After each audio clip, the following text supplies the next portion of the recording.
So next up is the first of three panels focused on discussing the white papers, which were commissioned for this event and designed to inform the forum blueprint.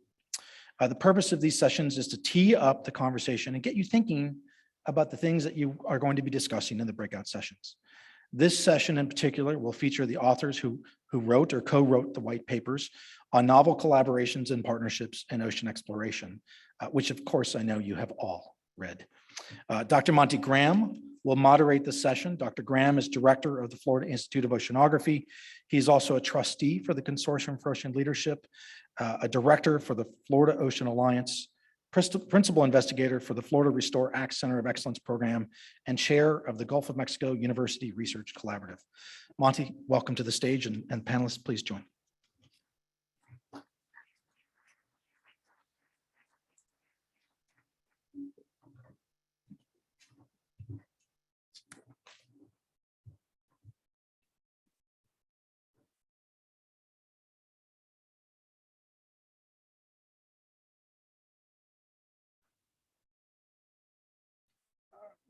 And we also have one of our panelists is going to be joining remotely. So we're going to try to make sure that she is also included in this. So welcome everybody to our panel following Dr. Spenrad. Dr. Spenrad has done a very good job of giving the long version of my introduction. So I'm going to roll it back and give a little briefer version of it and sort of lay the framework for why our panel is assembled and what we're trying to accomplish. And when I'm done, I'll give each of you your introduction, but I just want to set the framework so that you understand where they're coming from. So we're going to follow the strategy, this framework that's come up a couple of times today, which is you go from data and information with an arrow that goes to knowledge with an arrow that now goes to wisdom and then an arrow that goes to action. And so what we're dealing with here is a little more than just the boxes that I just described. Partnerships often occur at the intersections, like anything interdisciplinary. The real magic happens at the arrows between the boxes. Those arrows can be, as we know, they can be translational. Because we're dealing with things of different currencies between the boxes. They're definitely transformational because we're talking about new things being created when you move from one box to another box. And we also know, as Dr. Spenrad just covered, they can often be transactional as well. And so we're here today to talk about the partnerships and why partnerships and sometimes novel partnerships are needed. Because one, we can't do it alone. We know that. And it has to be more than we're just here to help you help us spend your money, right? These are real meaningful partnerships where we're trying to ultimately co-create things from one box to the next box. So we'll come back to that framework. We want to, through the course of this panel, we want to talk about the motivators and the incentives of the partnerships. And we also want to talk about the value and the valuation of what ocean exploration brings to these partnerships. All right, and then we're also going to talk about communication and how communication strategies are a critical part of those arrows between the boxes where those partnerships lie, because it's often the missing link or the add-on at the end of a process rather than being considered up front. All right, so that's the framework by which we're going to do this panel, and I'm going to introduce our panelists now. First, we have Megan Carr. There she is. Hello. And Megan, you can introduce yourself a little bit more. Megan is the chief of the Bureau of Ocean Energy Management's Office of Strategy Resources. And when you have your chance, you can explain why you're remote if you would like. We also have Kaye, who is a director in the science program at the Gordon and Betty Moore Foundation. And then we have our old friend here, already been up here once today. Carlie Wiener is the Director of Communications and Engagement Strategy for the Schmidt Ocean Institute. And we're going to have a couple of presentations. The first one is the often referenced now Kaye and Carr. So John, would you like to take over? Okay, we can dive right in. And did you want to do a little additional introductory or just dive No, right in? we'll just dive right. If you would like to give anything else about yourselves, but since we're a little bit time limited and folks can run into the to the links and pull out more information. Okay, fantastic. All right, well let's dive in. It really is a pleasure to be here in this slightly technologically complex situation. So great to be here also with Megan. Sorry that she wasn't able to make it in person. So we're looking forward to chatting about some of our perspectives on the opportunities and challenges with building ocean exploration partnerships. And as Megan and I had a chance to brainstorm over the past couple of months, which really was quite a bit of fun, we realized that our ideas for building coalitions were in many ways generalizable. A key word in the title of our paper is baselining. And so in many ways, our sense is that the baseline principles that we were discussing are common across sort of complex multi-stakeholder efforts. So what we'll do now is share in sort of a tag team fashion. And we don't have all the answers, and we certainly didn't intend to give that impression in any way, shape, or form. And we honestly, hope to learn as much from all of you as we may be able to inspire a couple light bulbs as we go through. Okay, so some of the take-home messages, which are here up on the screen, or will be in a second, thanks, are to consider the breadth of vision required to bring partners and stakeholders to the table, both in the short term, but also for the long term, as you think about going from a coalition and a partnership into an alliance and a sustained community of practice. In some ways, the goal here is to create a vision which is simultaneously specific, tangible, and inclusive. A second take-home point is just a note that partnerships may take years to develop and take additional years to fortify for the long term. So when thinking about longer periods of time, it's important to think about the flexibility and resilience in the partnership approach. So a shortcut there in my mind is, what if someone leaves the partnership, someone leaves an organization, if things are going to fall apart, if one individual leaves, then that clearly would not be resilient. A third take home is to recognize the differences between intrinsic and extrinsic motivators for individuals and organizations. So as we think about how to work towards success, it's really important to think about, again, the internal drives that someone may have versus the forces that are acting on them from the outside, whether it's White House priorities or otherwise. So that's just our first slide here. So now I'm going to pass it to Megan for the next. All right, thank you, John. So building off the key challenges that John just highlighted from our paper, hopefully the screen is up there now onto slide 2. But these are just some of the countless barriers of overcoming these challenges that were just laid out. And we've all experienced them. Each project and partnership creates unique combinations of these things to work through. Many of them aren't even listed on the slide.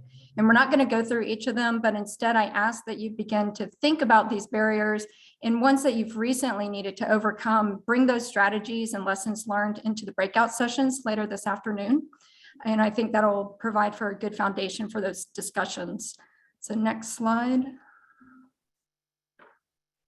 And bringing to life the theory and the philosophy of baselining our approach to building sustainable partnerships in ocean exploration, I wanted to highlight a recent collaboration that BOEM has embarked on. And This is one that you see there on the left, a nice little sketch. And this is to improve BOEM's understanding of critical mineral resources and their associated environments.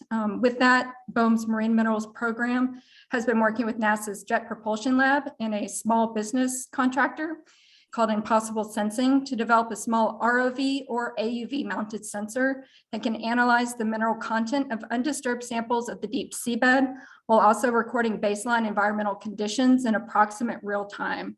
And it wouldn't be a sexy science project if we didn't have an acronym. So we've named it VIPER, which stands for Varifocus In Situ Prospector for Environment and Resources Sensor. And this VIPER is repurposing existing technology that was initially developed through NASA contracts for use in extraplanetary research. So one of the things that were essential in our paper is we don't need to be reinventing the wheel. We can take existing technologies and find new purposes of them.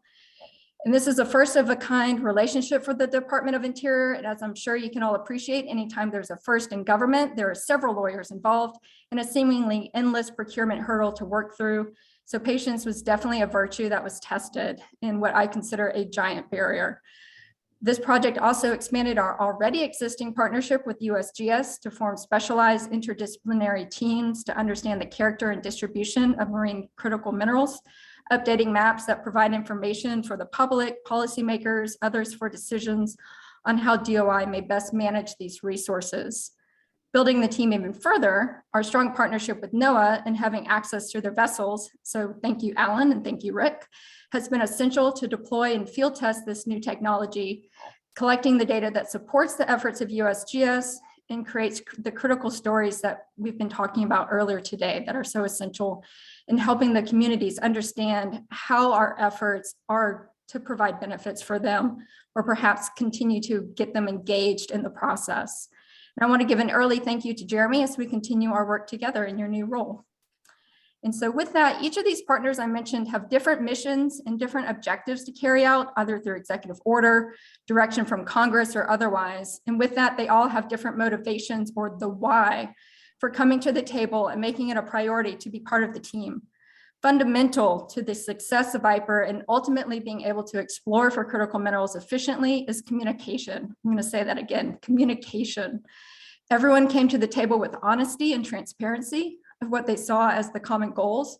And not all goals involved all partners, and that's okay, which was also important to have out in the open as it helped to focus the how conversations. Each of the partners were able to be open about what they could provide, when they could provide it, to achieve the endpoint that was being proposed, as well as why they were wanting to be a partner to reach that endpoint. These involved many conversations with consistent messaging for that trust to be established with our new partners and solidify the trust we had with our existing partners. And as we all know, establishing trust across multiple groups is not easy. And I encourage all of you to take the time to pause and have those why conversations first. It pays dividends as you develop your how and the resulting Gantt charts that follow. So as this project evolves, I'm excited to see these conversations continue and to strengthen our partnerships into long-lasting alliances in the critical mineral exploration realm, as well as other things. So I'll pass it over to John. Thank you. Okay, thanks, Megan. So to round things out, I'll share a couple highlights from a Moore Foundation supported effort. And you may see on the right side of the screen here is a shot of a man in a canoe with a very large fish. And so I'll tell you a little bit about that. So this effort, again, supported by the Moore Foundation and managed by the Wildlife Conservation Society. And I'm going to move us into terrestrial aquatic systems for a moment. But the effort is a citizen science network that links communities along the rivers of the Amazon basin. The focus has emerged largely on fisheries, especially vulnerable migratory fish species. There are also some elements of this network that are interested in water quality and education in schools.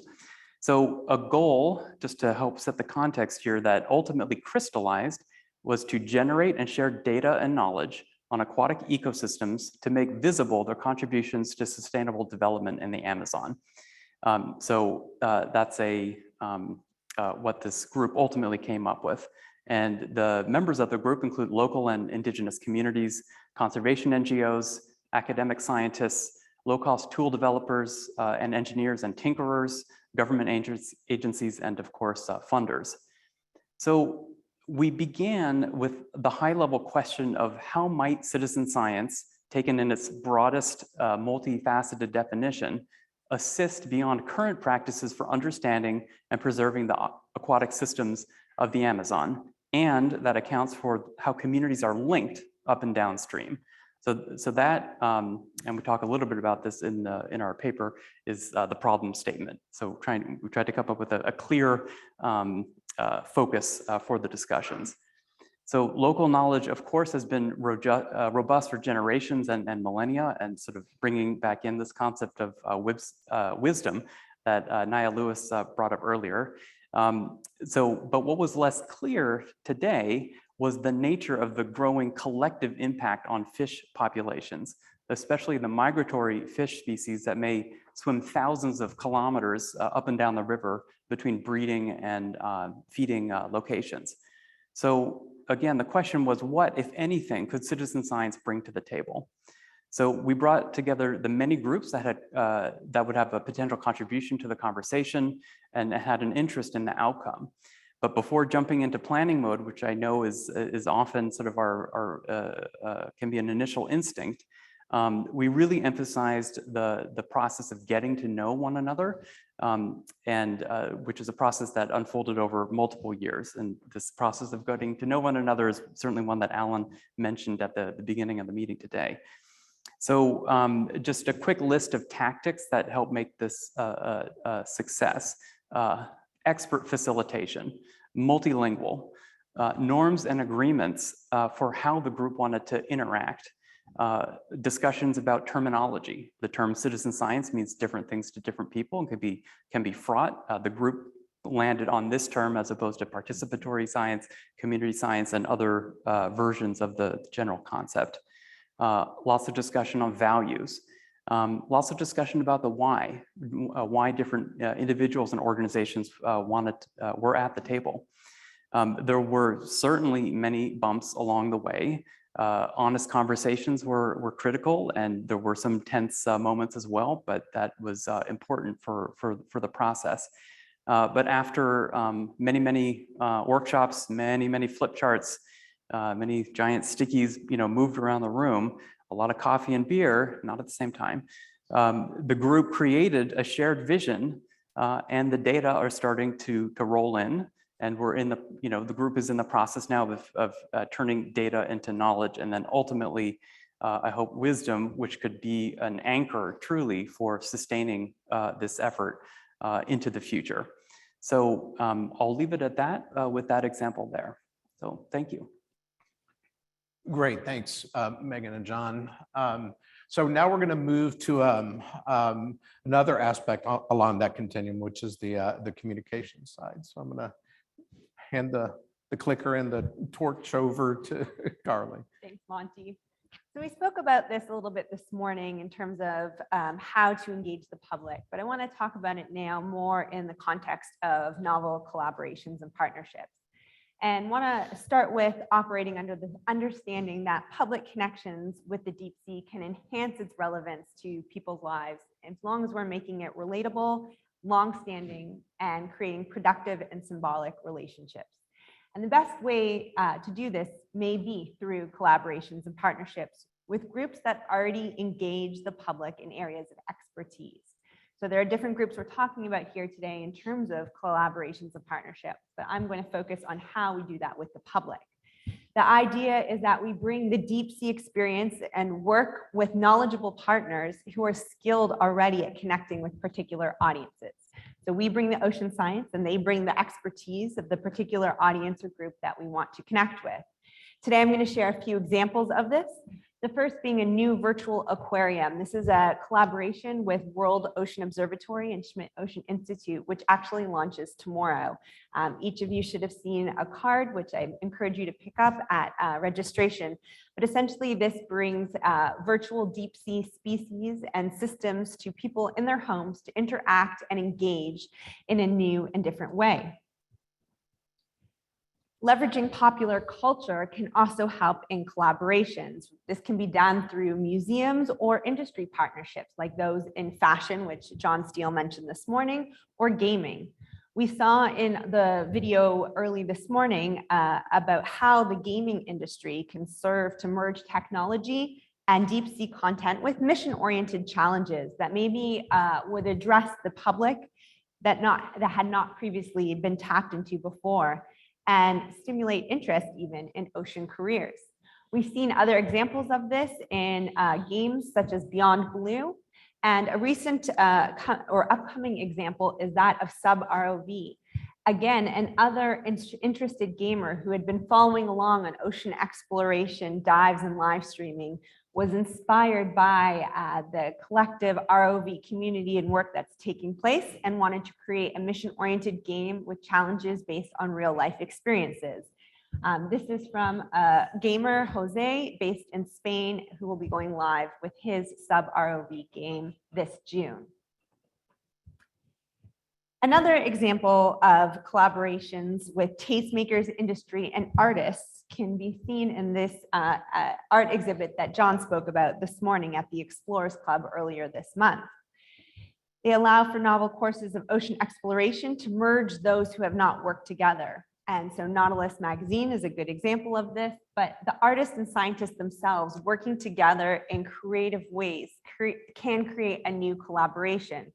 Oftentimes we've heard from scientists who have sailed on our research vessel Falkor with an artist that bringing an artist on board during the science helped them think about their problems and their research in a more creative way. And so this is a two-way collaboration where the artist is being inspired by the work and the artist is inspiring the science. It's also important to remember to engage early and often with the regions that you're working in. And I know there are groups that will be going into more depth with this tomorrow. However, I thought it was important in terms of the public engagement piece. We often go in guns a-blazing, excited to work in the communities that we're going into. But it's important to engage with those groups like museums that are already collaborating with the regions that we're working in and figure out how best to enter that area. An example of this is when Schmidt Ocean Institute worked for the last year and a half in Australia. We created a really great collaboration with the Australian National Maritime Museum. They helped us engage with the community before we even began our research, and then culminating with a welcome to country ceremony and a year and a half of engagement opportunities as we circumnavigated the continent. It then didn't stop there. Once we left that region, we continued to work with them to bring the exploration data that we found through imagery, through new species, into a One Ocean exhibit. Where people can interact in real 3D with some of the species that we found, or through the harbor, we had a exhibit with 36 poles that showcased the imagery from the work that had been done in the last year and a half. There are also many examples of strategic communication through bringing the community together. There are so many ocean issues and diverse groups working that sometimes collaborative campaigns that work across different groups can make a lot of sense, especially in engaging the youth. The UN Decade of Ocean Sciences for Sustainable Development creates a good opportunity for this. And a great example is the Gen Ocean campaign, targeted at younger audiences globally to really engage them in the relationships and the action that is taking place. The Gen Ocean campaign is launching April 4th. So in just a few days, we'll see the website and the social media campaigns come to life. Group, brands, and organizations such as sports teams, airlines, and soft drinks have no historical connection with the ocean, but can be targeted for better engagement using unique deep sea species imagery to inspire US designers, or perhaps partnerships with professional sports teams that maybe already have ocean content woven into their fabric, such as the Seattle Krakens or the Tampa Bay Rays. There are already examples of this that have taken place through 11th Hour Racing's work with the Ocean Race, or perhaps the new sponsorship of EarthX with New Zealand's rugby team, Moana Pacific. The ocean exploration community has an opportunity to collaborate with the pop culture industry. Now, I'm really glad I used Jaden Smith and not Will Smith this morning. I made these slides before the Oscars, but how can we create informal collaborations with celebrity supporters or influencers for that matter? They are a source of talent and innovation that may be able to be worked into the work that we're doing in new and mutually beneficial ways.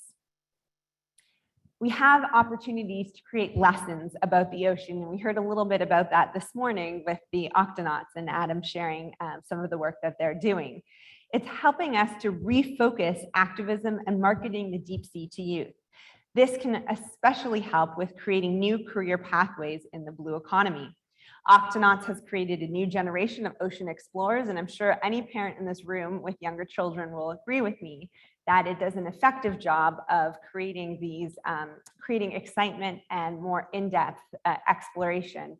I wanted to share an example. This is my son's preschool class that now has deep sea lunches once a month where they watch the live streams while they're eating and pair it with an Octonauts episode that they've watched so that they can learn and talk about the different species that are being found. And finally, the ocean community that is here today has a real opportunity to engage with the commercial ocean industry through strategic education and partnership programs. How can we engage with tourism, technology development, shipping, and ways that makes great partnerships to support ocean science, conservation, and education? I hope we can further discuss some of these models and ideas and learn how we can better create collaborations together. Terrific. All right, well, if we can get Megan back up on the big board, there she is.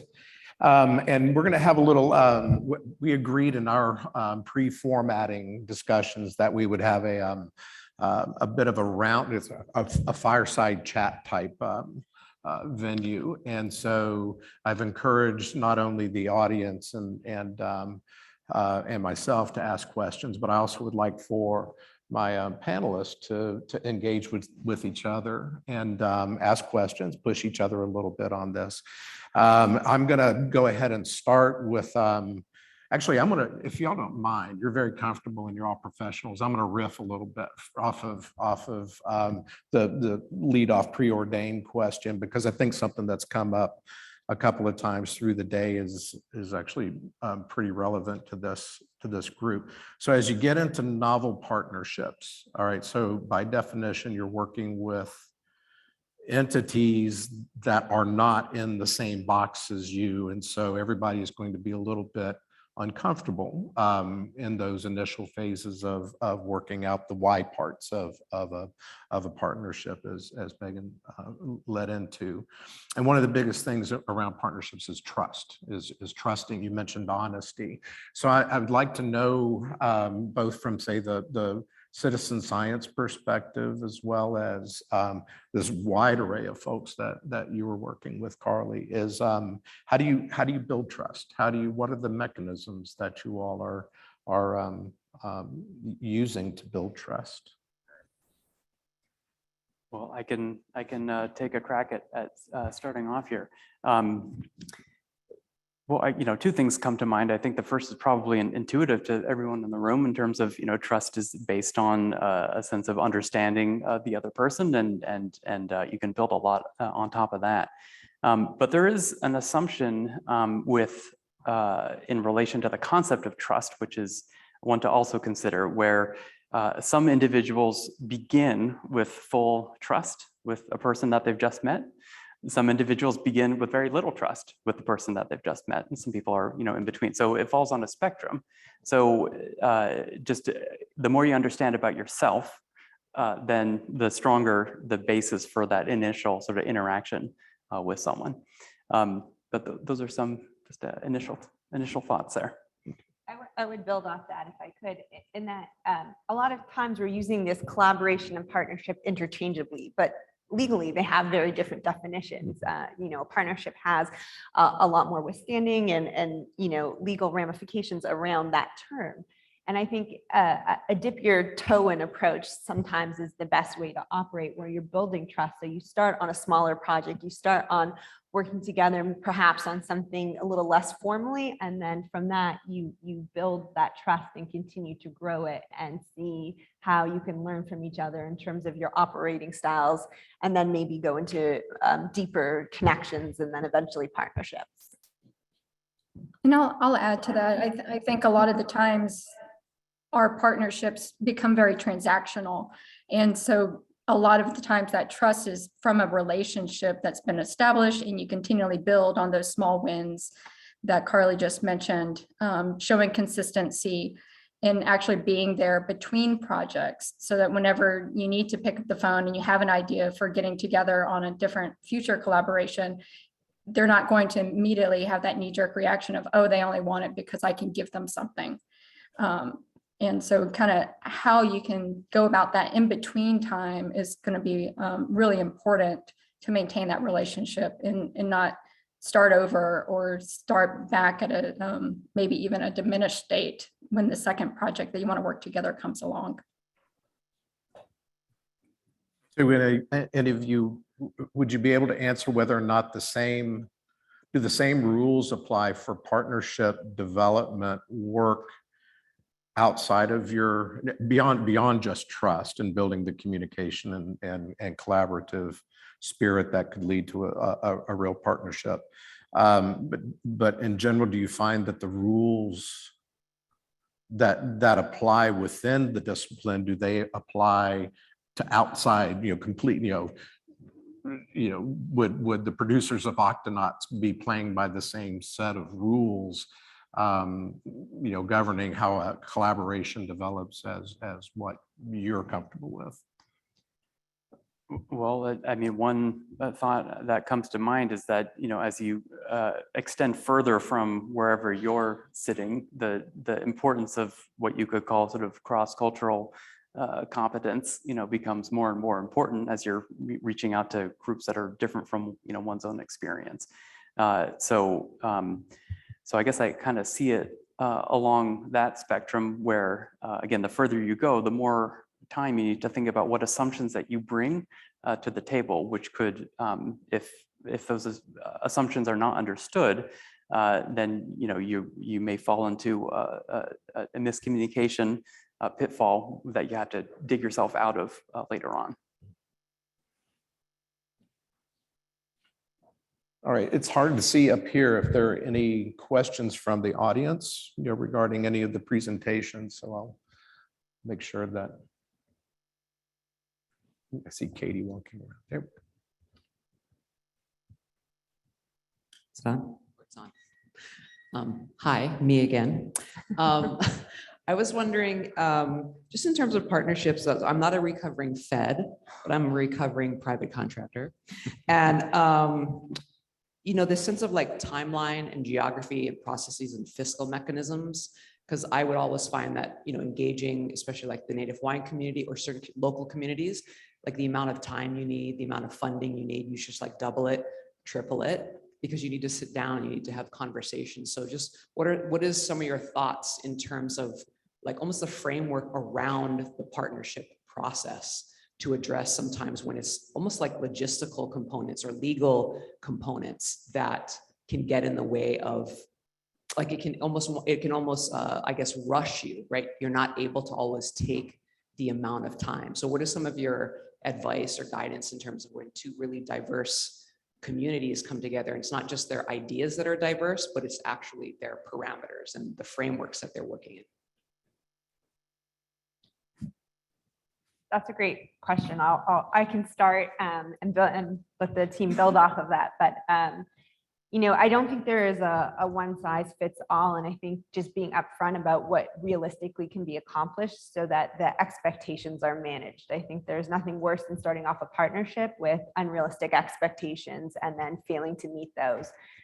For example, there are things with a nonprofit that they may not be able to engage in advocacy work necessarily, where it's only presenting, the facts or the data that's being collected, or as a nonprofit being able to contribute to a for-profit or commercial organization. There are some strict rules around that. So I think being upfront in the beginning about what you can and cannot offer. And then in terms of speaking to the timelines, sometimes having cross collaborations or partnerships with multiple entities together can allow you to extend that framework. So if you're working with a federal organization that may be on a grant timeline that can only, accomplish so much, are there other groups that you can engage with locally that can continue the work on and continue to build that partnership, so that you're not disappointing a community or, building one thing and then walking away from the table? I don't know, Megan or John, do you have anything to add to that? I'll add, being from the federal government, it is extremely challenging for us because our, I don't know if you guys heard or not, but we just now got a budget passed for fiscal year 22, and we're not going to really get those funds dispersed for another month or so, hopefully less. And so being able to make commitments of resources for moving projects forward is a major challenge. And so that timeline for us is constantly ebbing and flowing. And so I agree completely with Carlie, like how to build those partnerships a little bit more strategically. And I say that they're not calculated, they're strategic, so that those relationships continue to build over time. So in 1 year, you may be able to devote a lot more time and a lot more dollars or other types of tools, whereas maybe there's a couple years in between where you can't, but you can continue that engagement, maybe offer your mental power and your experiences to keep things organized and moving forward, and kind of bounce back and forth in what role you take in a long-term project. One other comment, which I think maybe goes in a slightly different direction, is the importance of the curious approach to understand what the multitude of frameworks out there might be. So again, to be aware of one's own culture and assumptions that permeate that culture when that could get in the way of understanding what additional frameworks exist, and that can be an important basis for deeper and more meaningful and longer lasting partnerships. As in some senses, I would say a stroke of luck. It's not a stroke of luck, but like the circumstances from the Moore Foundation side in relation to the citizen science effort that I described was on the staff side within the foundation. We had 4 or 5 staff members who were involved in just the initial, how do we even begin this discussion? And some were folks who were trained sort of oceanographers. Some folks were had deep experience in citizen science and low-cost tool development, and other foundation staff had deep experience in the Amazon and working with local and indigenous communities, government agencies, et cetera. So we really had the benefit of, which is what I was sort of alluding to when I said the word luck, but we had the benefit of that in-house experience or expertise and past experience, so that we could, as best as we could, though it was certainly not perfect, try to start on the right foot with the conversation with the set of stakeholders that I listed. So let me ask I don't see another audience question real quick, but so if one of our challenges this week is to get to those 5-10-year goals and give some guidance to NOAA on partnership development, can you, in our last couple of minutes, give some insights on those tangible things? Let me ask this a different way. How have you found what was the mechanism that you used to build your most interesting, long-lasting, most rewarding partnerships? And how would NOAA be able to utilize that as a mechanism? We're not going to tell NOAA what to do to get partnerships, but we can give guidance on the means by which partnerships can form. How did you find your best partnership? Short of your, go ahead, Megan. It's just having those conversations randomly with people, not being afraid to butt into someone's conversation that you may overhear, in being open and receptive to others, butting into your conversations you may be having with others, because you never know who a potential partner may be and what they may want to bring, and maybe build and expand on a project and you get a better outcome, or and then just continue the conversations as much as possible in as many different venues as possible. I can build on that, Megan. So this sort of spirit of open-mindedness, if you will. So the opportunity for any one individual is to kind of lift your head up. You know, you're typically say nose to the grindstone with whatever you're doing, but lift your head up, look around, and start talking to people.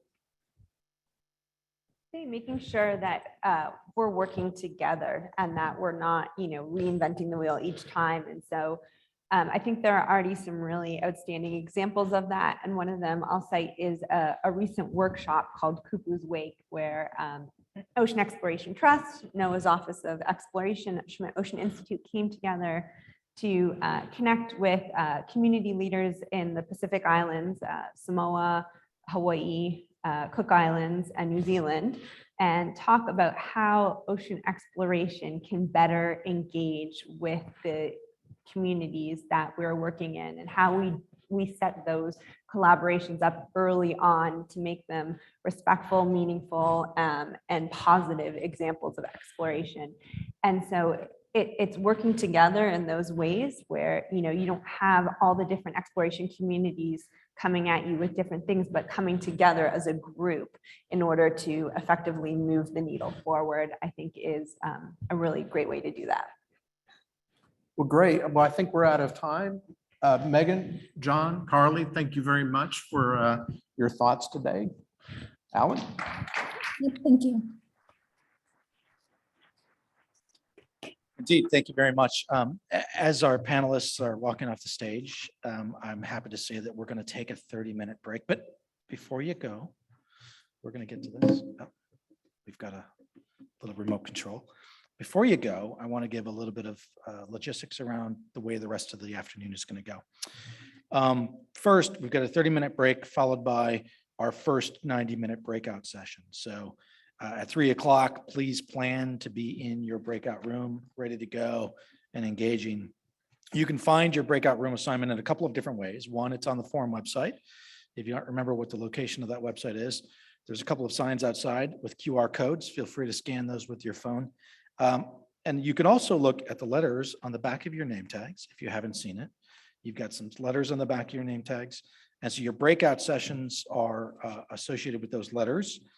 And the breakout rooms for the three breakout sessions go from left to right. So today's is your furthest left letter on the back of your ID. If you want to jot down very quickly, I'm going to go over what those rooms are. Group A is in Zlotnick Ballroom 1. Group B, Zlotnick Ballroom 2. Group C, Zlotnick Ballroom 5. Group D, Zlotnick Ballroom 6. And Group E, Classroom 105. So those are your rooms. Again, Group A, Ballroom 1, B, Ballroom 2, C, Ballroom 5, D, Ballroom 6, and Group E, Classroom 105. Again, we've got a 30-minute break. Please be prepared to be in your breakouts at 3 o'clock. Once the breakouts are done, we're not going to come back into this room and convene, but I would welcome all of you to convene in the hallway outside where there will be refreshments from 5 to 7 o'clock. We can have dialogue. We will have a chance for a couple of our sponsor speakers to talk to all of you at that time for the reception. So please, breakouts 3 o'clock, but be prepared to be back down here at 5 o'clock for some merriment and continued networking. Thank you.